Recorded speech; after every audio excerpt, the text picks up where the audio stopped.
Tak, volám sa Michal. Áno, pôsobím teraz v Bratislave, stále v zbore Viera. Bratskej jednoty baptistov, ale dosť veľa cestujem po Slovensku.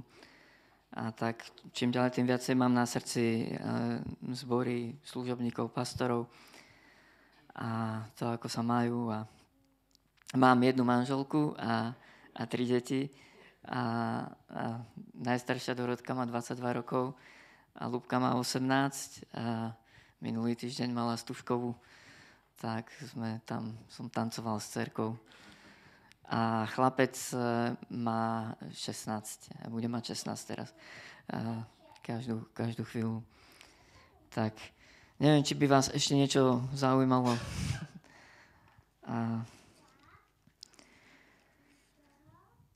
A posolstvu, ktoré myslím, že mám pre vás.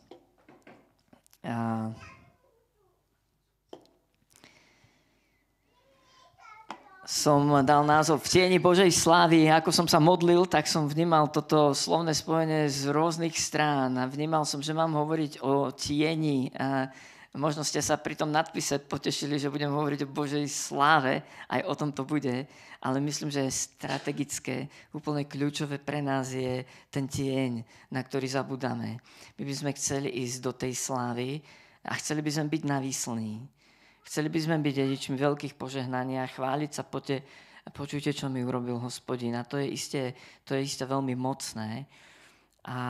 Ale zdá sa mi ten kontext, že je pre nás strategické byť v Božej sláve, v jej tieni. O Božej sláve sa hovorí, že keď zostúpi, tak nás zatieni. A toto mi vystúpilo úplne do popredia. Tak dovolte, aby som s vami sa trošku o tom viacej zdieľal. A počul som, že prechádzate, alebo začali ste prechádzať listom Efeským a pozeráte sa od začiatku na tú prvú dlhokánsku vetu od toho 3. po 14. verš. Áno, je to jedna veta. A je to neuveriteľné, ako apoštol Pavel, plný Božej slávy, na ktorú pozeral, tak ako to z neho úplne išlo. Nevedel dať bodku.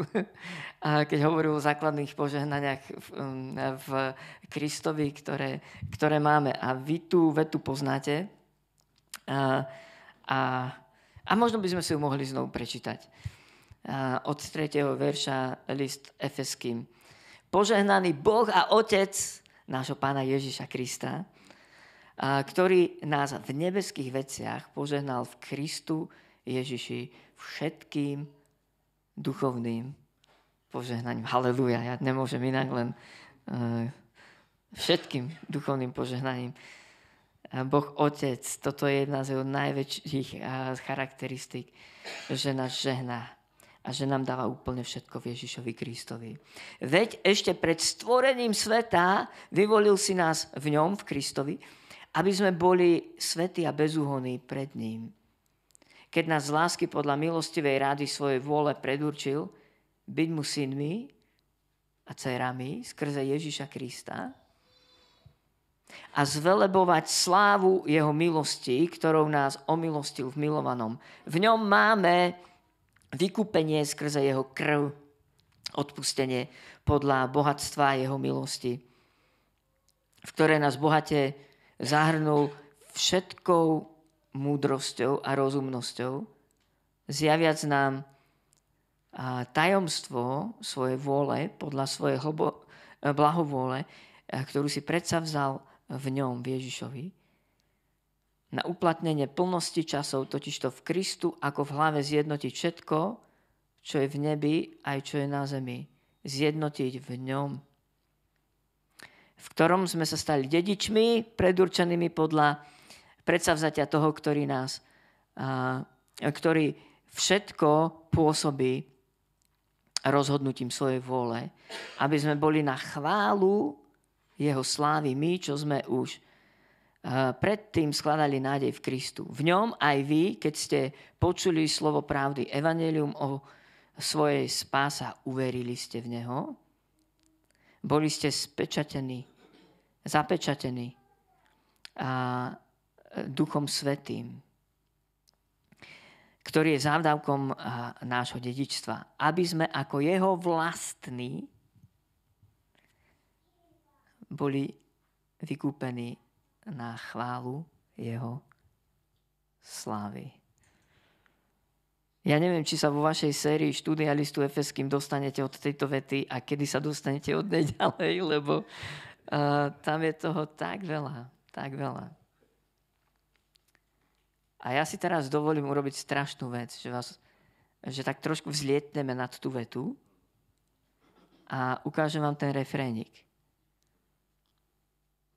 Ukážem vám tieto 3 miesta, 3-krát je tu zdôraznené, aby sme boli na chválu jeho slávy. Toto všetko, čo máme v Ježišovi Kristovi, všetko, čo mu ani nerozumieme, ako je to možné, že pred stvorením sveta. A ako nám odpúšťa, ako nás robí svojim vlastníctvom. A akú milosť nám poskytuje v Ježišovi Kristovi, ponúka. Toto všetko má byť na chválu jeho slávy, nie na našu chválu. Toto všetko má byť na jeho slávu. Z toho mi logicky vyplýva, že on má byť oslavený. Jeho syn, baránok Ježiš Kristus. Ja si to tak predstavujem, že Boh Otec je ako obrovský zdroj neprístupného svetla, tak je aj charakterizovaný, že prebýva v neprístupnom svetle, že Boha nikto nevidel a toto svetlo je obrátené, sústredené na jeho syna baránka Ježiša Krista v nebi. Aj keď si čítate Zjavenie Jána, tak tam vidíte, že to všetko stvorenie, ktoré tam je v nebi, všetky tie bytosti, anjeli a serafíni, ale aj tí, ktorí nás predišli a oblak svedkov a starci a bytosti, ktoré si nemáme len predstaviť, oni všetci volajú sláva Bohu a sediacemu na tróne a baránkovi. A baránok je ten, na ktorého je sústredené celé toto, ako keby svetlo Otca. Neprístupné, obrovské. A my tam môžeme byť jedine v Ježišovi Kristovi. My sme v jeho tieni. Byť spasený znamená byť v jeho tieni. Byť skrytý s Kristom v Bohu.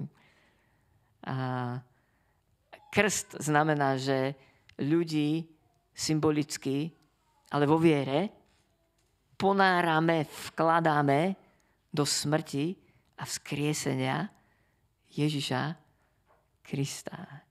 Jedno z kľúčových najčastejších slovných spojení novej zmluvy je v Kristovi. V ňom. A mojou túžbou je, aby ani kúsok mojej človečiny netrčal z neho. Aby som bol v ňom. Na neho je totiž upriamená celá Božia sláva. Slávu z mojho života môžem priniesť nebeskému Otcovi jedine vtedy, keď ma absolútne nebude vidieť. Keď budem v Ježišovi Kristovi. Keď to nebudem ja, keď to bude on vo mne. A ja jedno s ním.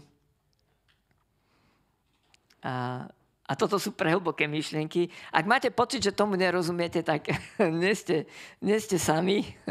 Mne nestačia ľudské slová. Ale ukazujem vám tento refrénik, aby sme boli na chválu jeho slávy. 6. verš, 12. verš a 14. verš. 3-krát je to tu zdôraznené, aby sme boli na jeho slávu. Áno, trošku o tej Božej sláve, ktorú asi, ja nemám ľudských slov, neviem to vyjadriť. Veľa sa modlím, aby mi Pán Boh svoju slávu milostivo zjavil. Ale vieme aj z tohto textu, že je to sláva Boha Otca, sláva baránka Ježiša Krista a Ducha Svätého. A znovu, takisto som vám to v tomto texte, v tejto jednej vete zvýraznil, že Boh Otec nás požehnal v Ježišovi Kristovi všetkým požehnaním Duch Svätý nás do toho celého vovádza. On nám zjavuje. On nás zapečaťuje. On nám pomáha. Je to sláva Boha Otca, sláva Syna Baránka Ježiša Krista a Ducha Svätého. Takže keď budeme pokračovať ďalej, hovoríme o tejto sláve. Áno, my si slávu môžeme predstaviť ako oblak, lebo ako oblak zostúpila, čítame to v príbehoch v Starej zmluve, aj v Novej. Hej? Že keď zostúpila Božia sláva na chrám, ktorý Šalamún postavil a vysvedcoval, tak tam kňazi nemohli obstáť v tej službe. Čítame o Božej sláve, ktorá zostúpila na vrch Horeb. Čítame o oblakovom ohnivom stupe, ktorý sprevádzal Izraelcov po púšti. Čítame o oblaku, ktorý zastrel pána Ježiša, aj Petra a Jána, keď ich Pán Ježiš zobral na ten vysoký vrch a premenil sa im tam a videli ho s Mojžišom a s Eliášom. A ten oblak ich zastrel. A neviem, ako si predstavujete Božiu slávu. Niekto povedal, že ona obsahuje všetky atribúty Boha, nebeského Otca. Jeho svetosť, jeho dobrotu, jeho lásku, všetko obsahuje Božia sláva. A nie je to sranda, nie je to ľahká vec. Lebo sláva, z hebrejčiny to slovo kábod znamená niečo veľmi ťažké. Hej? A to je to spektrum, na ktoré nemáme ľudských slov. Na jednej strane je to niečo najnádhernejšie, najsladšie, najkrajšie, keď zostupí na vás Božia prítomnosť, ktorá vás objíma. A to teplo, to prijatie, hej, ktoré sála z Božej prítomnosti, sa nedá opísať ľudskými slovami. Pre mňa to bol šok.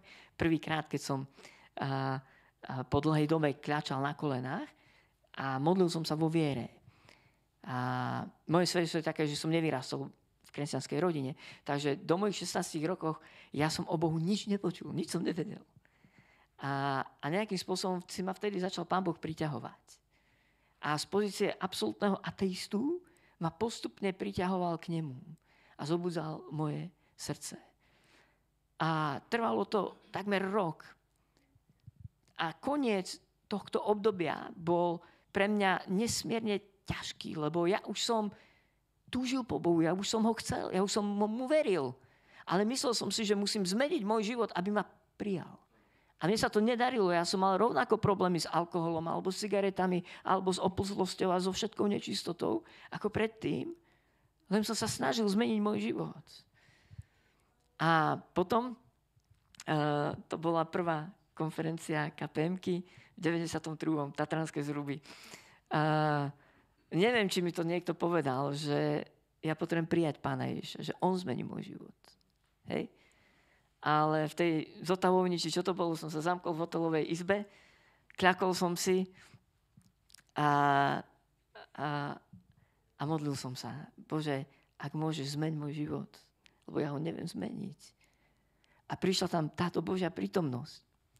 A bolo to na jednej strane neskutočne nádherné, lebo on ma prijal. Ja som vedel, že ma tam miluje. A dokonca ku mne hovoril. A tam som prežil svoje povolanie. Aj keď som mu neveril, pozeral som sa, komu to hovorí. Lebo ja som si nikdy netrúfal byť objektom nejakej Božej pozornosti alebo dôvery, alebo že by mi niečo mohol zveriť. A v tých svojich 17 rokoch som bol jeden zakomplexovaný a veľmi prázdny, osamelý, mladý, dospievajúci chalán, ktorého z tej ulity vynášalo vonku možno snívanie, nejaký vysnívaný svet o sebe samom, alebo alkohol, ako som vám spomínal. Ale tam tá zamatová, nádherná Božia blízkosť ma objala. Ale zároveň sa mi tam stalo to, že som tam bol úplne holý, odkrytý.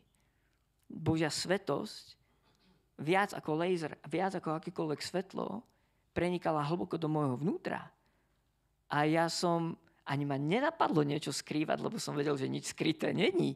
Ale ten pocit, že on všetko vidí, všetku tú špinu, všetku moju biedu, všetku tú moju hanbu, chápete? to na vás tam doľahne, to príde, tá Božia sláva je ťažká. Tá Božia sláva je ťažká, keď Izaiáš aj po rokoch prorockej kariéry bol vytrhnutý do Božej prítomnosti, tak kričal, beda mi, ja to asi neprežijem. Keď Daniel, nádherný Boží muž a prorok, ktorý je jeden z tých najvyzdvihovanejších, zažil Božie navštívenie a Božia sláva tam prišla, on bol niekoľko dní chorý. Keď Božia sláva navštívila Saula, ktorý išiel na ceste do Damašku a obklúčil ho Božie svetlo z neba, on bol 3 dní slepý. Tá Božia sláva nie je plastelina v rukách malých detí, ktorí sa s ňou hrajú. Tá Božia sláva nepríde na našu objednávku, ako keď strčíte mincu do automatu a vypadne vám Coca-Cola. Tá Božia sláva je suverénna, nebezpečná, neskrotená, nevyspytateľná. My sa jej môžeme akurát tak báť. Má tento rozmer. Je desivá. Je desivá. Kto obstojí, hovorí Božie slovo, v Božej blízkosti. A napriek tomu má tento rozmer, ktorý som vám spomínal, že je to tá najnádhernejšia láska, ktorá ťa príjma a objme a zmení tvoj život. A tu by som mohol skončiť. Ja nemám viac slov slovenských, ľudských, ako to popísať. A čo je to ten tieň? Čo to znamená byť v tieni?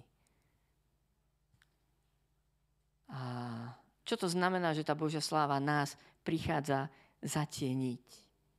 Hej? Prikryť, preniknúť, obklúčiť, naplniť.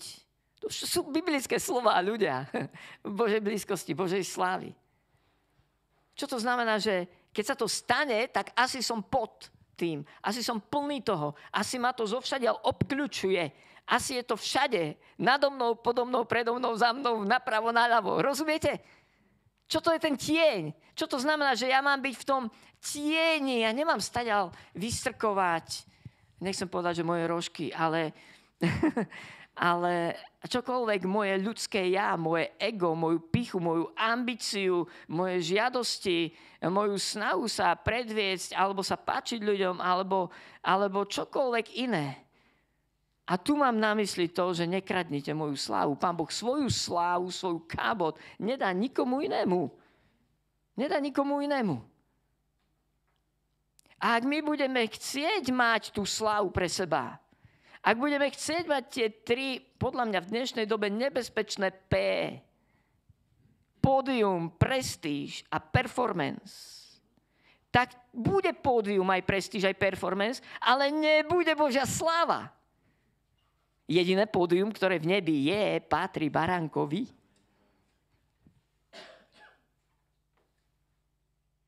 Ale ak by sme to chceli zobrať pre seba, a chceli by sme si Pána Boha skrotiť, zavrieť do našej škatulky, nárokovať si ho, alebo nárokovať si patent na pravdu. To sú nebezpečné péčka. Tak to nebude plné Božej slávy. Božia sláva príde tam, kde my budeme v tieni baránka. Čo je ten tieň? Čo je ten tieň? A asi vás možno napadne tak, ako mňa. Prvé, čo ma napadlo, bolo, že na to vzhliadnem, hovorí Božie slovo, myslím, že v knihe proroka Izaiáša. Na to vzhliadnem, kto je pokorný, kto je zlomený, kto sa ma bojí. Kto sa ma bojí. Pokora. Prvá láska a poslušnosť a premieňajúca premena. Toto sú péčka, o ktorých by som chcel hovoriť dnes. A možno to neprejdeme celé, lebo už aj teraz vidím, že som za polovičkou. Tak poďme na to. Prvý príbeh, ktorý som už tak trošku spomenul, je Mojžiš. Asi najtypickejší príklad muža, človeka, ktorý na zemi kričal: Bože, zjav mi svoju slávu. Ani ma neveď ďalej odtiaľto, ak ty osobne nepôjdeš so mnou, ak by tvoja prítomnosť nešla s nami, ak by tu nebol tvoj anjel, ak by si to nebol ty, Pane, ani ma neveď ďalej. Poznáte tú modlitbu? Je to v 2. knihe Mojžišovej, 33. kapitola.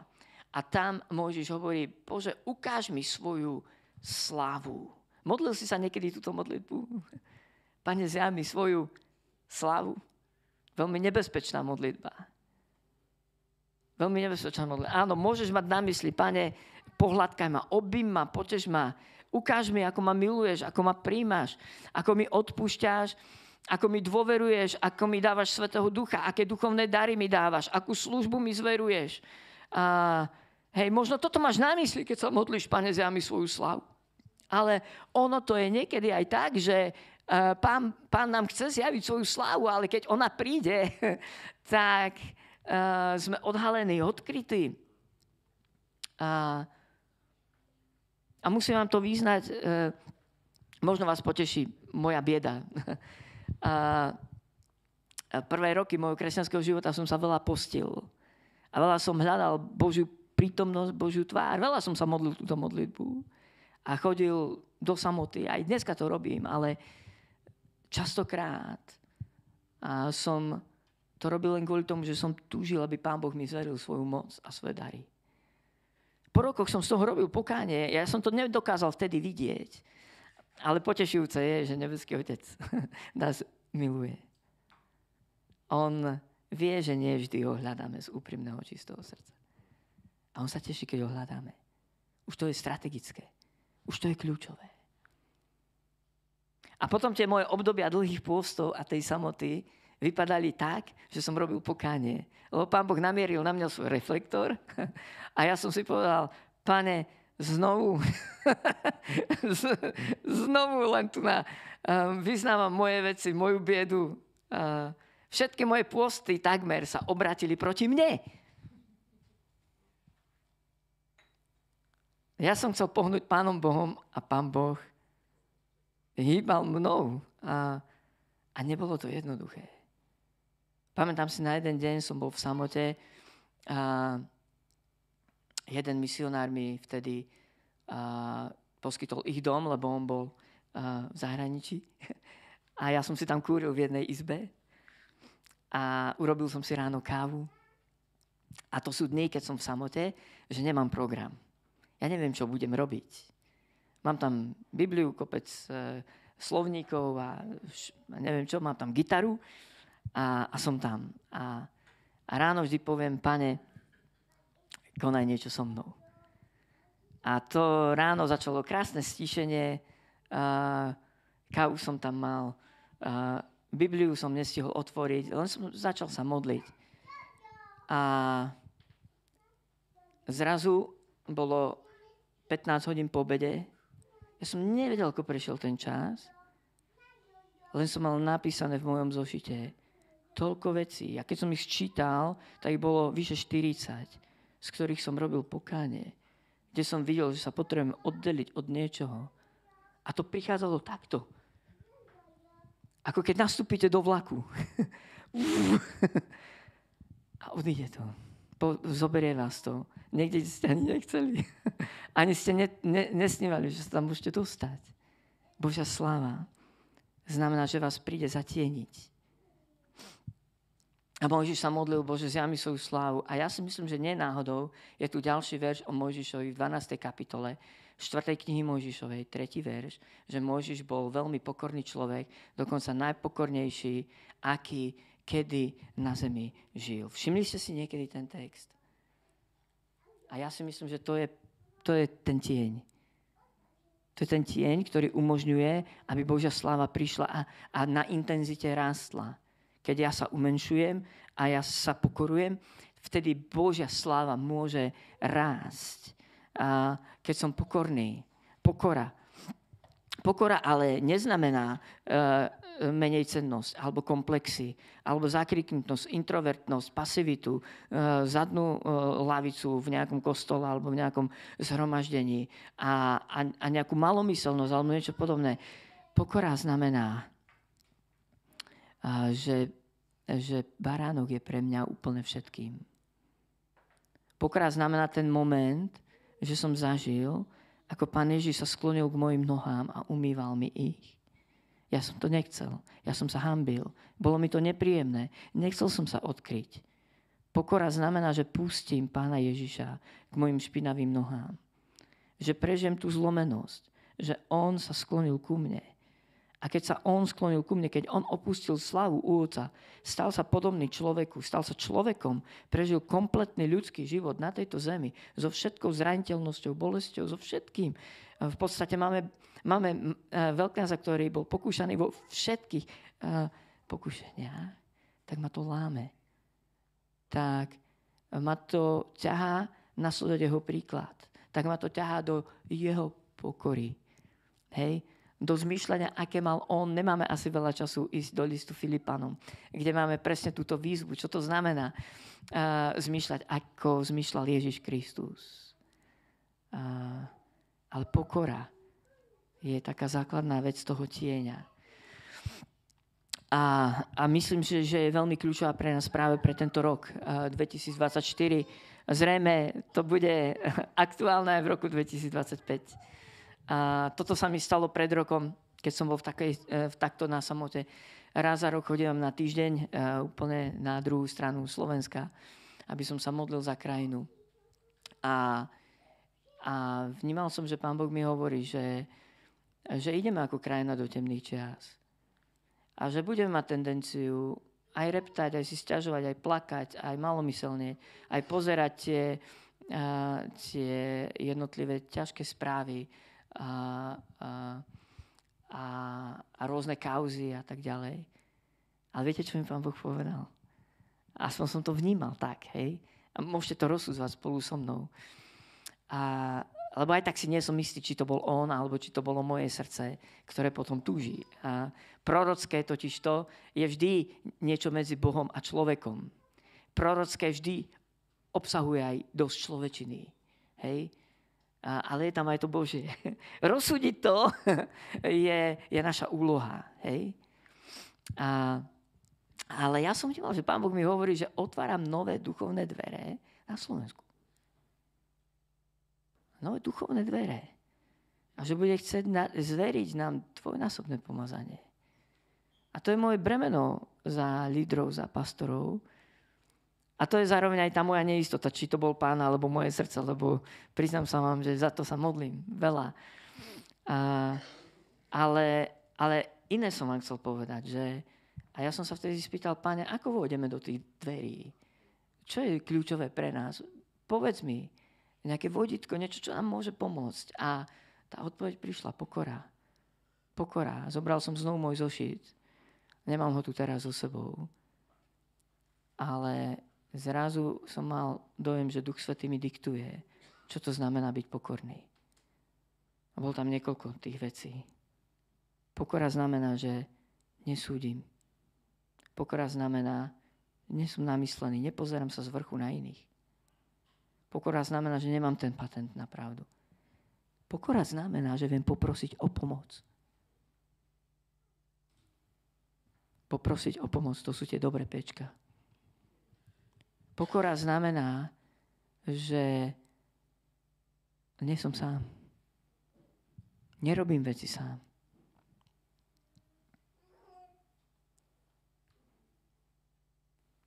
A potom aj s mojimi priateľmi, keď som to rozlišoval, čo Pán Boh hovorí pre nás, pre rok 2024, tak tam bolo to slovičko, že spolu. Spolu. Že toto je kľúčové, že Pán Boh nás vedie do spolupráce. A myslím, že to je obsah tej pokory. Tieto 3 písmená spolu. Spolu ako spolupráca. Pčko ako priateľstvo. O ako otcovstvo. L ako láska a U ako úcta. Ale nemám kedy o tom hovoriť. To je 5 ako keby ingrediencií pokory. Alebo 5 ingrediencií toho, čo nás robí pokornými, skutočne pokornými na tejto zemi. Podľa toho spoznám, či som pokorný, či spolupracujem. Či pestujem hlboké duchovné priateľstva, či sám som priateľ. Či sa stávam otcom. Otcom, ktorý nemyslí na seba, ale na svoje deti. Otcom, ktorý ustupuje, aby jeho deti mohli rásť. otcovstvu. Podľa pokoru môžete merať láskou. Či milujem. A pokoru môžete merať úctou. Či mám v úcte ľudí, za ktorých zomieral Boží baránok Ježiš Kristus. Takže pokora, tu by som mal končiť. Takže len veľmi rýchlo. Je tu ten príbeh, kedy zakúsili učeníci niektorí, ako Boží oblak ich prikryl, keď videli Pána Ježiša na vrchu, kam ich zobral. Takže kým ešte hovoril, zastrel ich jasný oblak a v tom bolo z oblaku počuť hlas Boží. A Boží hlas znel, toto je môj.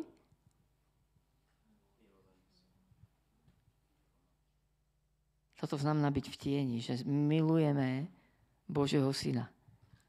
Že je tam prvá láska. Že jeho milujeme viac. A tu je potom výzva jeho. Počúvajte. Evangelium podľa Jána 17. kapitola 21. verš, myslím, že hovorí, že to je láska, že plníme Božie prikázania. A my oddelujeme lásku a poslušnosť, ale oni sú neoddeliteľné. Hej? Neoddeliteľné. Takže byť v tieni znamená milovať Pána Ježiša. Milovať ho viac ako čokoľvek iné. To nás povede, že ho posluchneme. Že zrazu budeme vedieť odhodiť iné veci, ktoré sú medzi nami a ním. A naschvál som použil tento obrázok. Možno to není obrázok prvej lásky a poslušnosti. Skôr je to obrázok jednoty a spolupráce. Ale prvý list Jána, apoštol Ján tam jasne hovorí, ako môžeš hovoriť, že miluješ Boha, ktorého nevidíš, ak nemiluješ brata, ktorého vidíš. Hej. Byť v tieni znamená, že v cirkvi naozaj vytvárame reálnu spoluprácu, reálne vzťahy, ktoré reálne pracujú. Že sa držíme za ruky, aby sme niečo robili spolu. Buď sa modlili, alebo zasahovali ľudí evanjelium, alebo podporovali misiu, alebo robili veci pre Božie kráľovstvo. Rozumiete? Teraz som použil tento obrázok prvej lásky. Pod prvou láskou si možno predstavíte niekoho, kto ide do samoty s gitarou. Poviem pravdu, to je krásna vec. Ale budem si protirečiť, to nie je prvá láska. Ja by som mohol 20 rokov chodiť do samoty a modliť sa.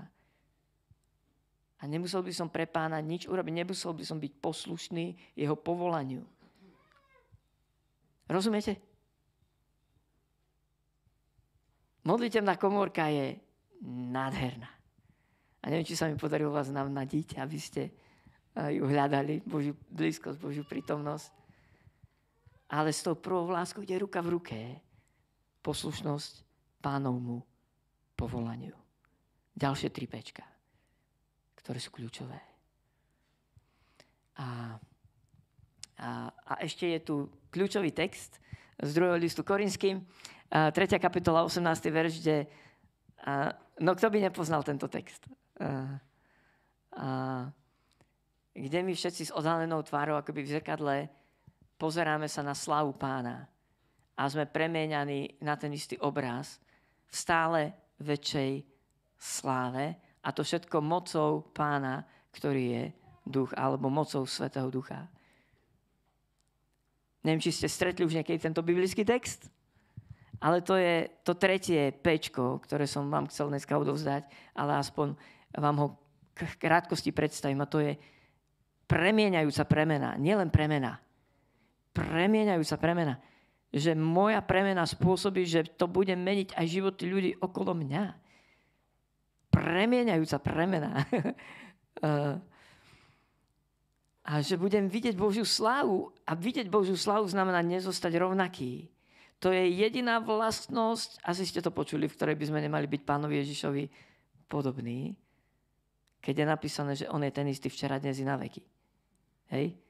My máme byť premieňaní jeho láskou, jeho milosťou, na jeho podobu. Premieňaný. A to znamená nezostať len tu, že Pane, ďakujem, že ma miluješ, že mi odpúšťaš, že ma príjmaš, že mi dávaš Svätého Ducha. Ale znamená to, Pane, Ty ma učíš milovať iných, odpúšťať iným, prijímať iných tak, ako Ty si mňa prijal. A zmocňovať iných, aby boli a žili život v plnosti a v moci Svätého Ducha. Premeňajúca premena. Kde to má dopad na iných a vyťahuje ich tu znekadiaľ. Byť v tieni Božej slávy. Ale keď si aj nič nezapamätáte dnes z toho, čo som hovoril, pokora, prvá láska a poslušnosť a premeňajúca premena. Keď vám z týchto všetkých péčok zostane v pamäti len pokora,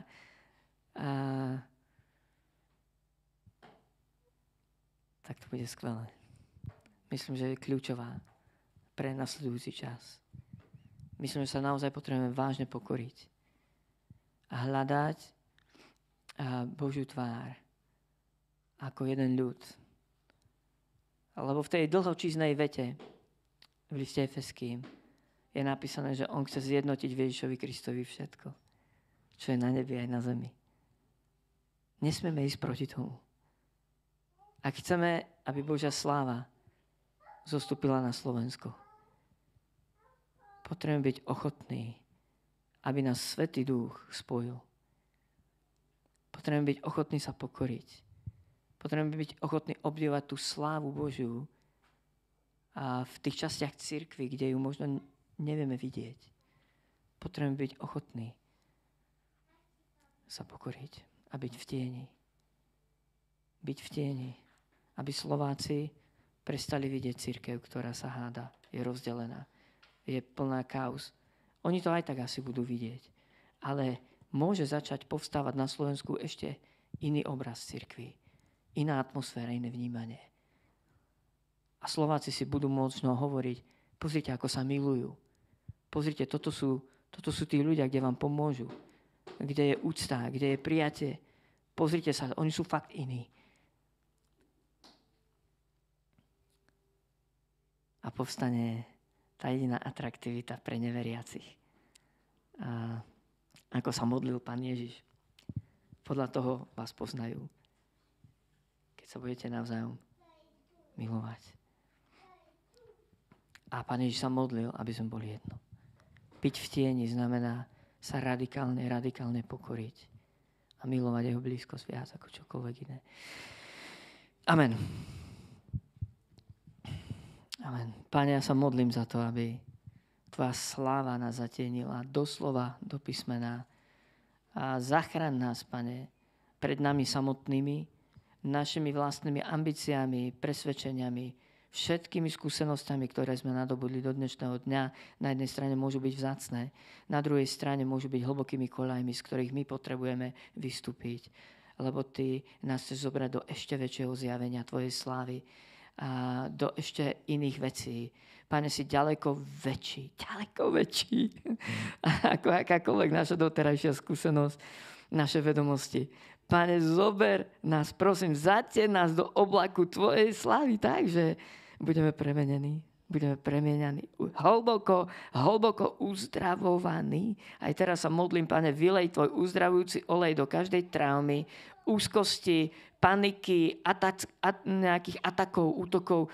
Pane, modlím sa, vylej Tvoj uzdravujúci olej do každej zlomenosti, do každej horkosti, do každého zneužitia. Pane, modlím sa, Pane, aby si uzdravoval hlboko každého jedného z nás, ako to potrebujeme dnes. Aby Tvoja sláva to zatienila.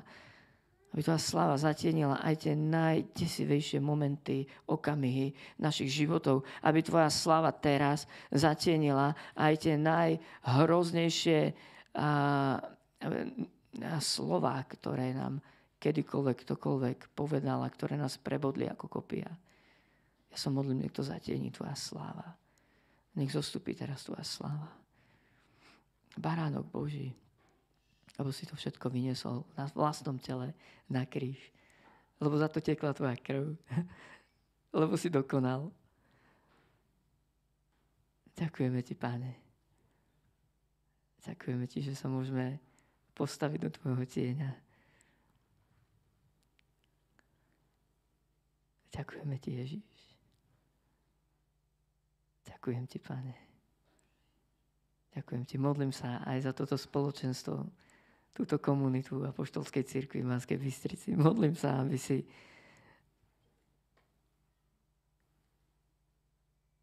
v ich strede zjavil svoju slávu.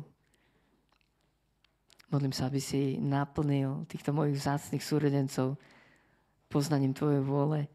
Modlím sa, aby tvoje povolanie vystúpilo do popredia nad všetko ostatné. Modlím sa, aby tu zaznelo tvoje slovo a tvoj hlas. Modlím sa, aby žiadna temnota nemala moc zatieňovať toto spoločenstvo strachom, tieňou, menejcennosťou, nemohúcnosťou, slabosťou, neverou alebo akýmkoľvek nejakým nečistým tieňom. Nie. Pane, my sa modlíme v mocnom mene Ježíš, aby si tento zbor, túto komunitu zatienil tvojou slávou a aby tu povstalo hrdinstvo viery, hrdinstvo pokory, hrdinstvo lásky, poslušnosti, misie. Modlím sa za to, Pane. Modlím sa, aby si zobudil niečo prevzácne v moci Svätého Ducha v tomto spoločenstve. Modlím sa, Pane, drahý, o milosť, aby si mohol otvoriť dvere, ktoré nikto nebude môcť zavrieť. Modlím sa, aby mali milosť byť tak v tieni, že zostupí tvoja sláva ešte viac. A pokarháš ich nepriateľov a dáš tú milosť, že sa rozprchnú 7 smermi, hoci jedným na nich útočili. Modlím sa, aby prišla tvoja odmena a tvoja odplata, aby si rozhonil svoju milosť, aby si zdvojnásobil tvoje pomazanie. Pane, modlím sa za túto milosť. Nie kvôli nám, Pane, ale Otče, voláme, nech sa posvetí tvoje meno, nech príde tvoje Božie kráľovstvo. A nech sa deje tvoja vôľa ako v nebi, tak i na zemi. Pane, nemáme predstavu, ja sa chvejem, Pane, my si nevieme predstaviť, čo môžeš urobiť cez človeka, ktorý sa ti odovzdá. My sme to ešte úplne nezakúsili. Pane, to môže zmeniť nielen Bystricu, to môže zmeniť nielen Slovensko. Pane, Pane, Pane, Pane, Pane. Pane, zjav nám tvoju slávu. Zjav nám tvoju slávu. Zjav nám tvoju slávu. Zjav nám tvoju slávu. Zober nás ďalej.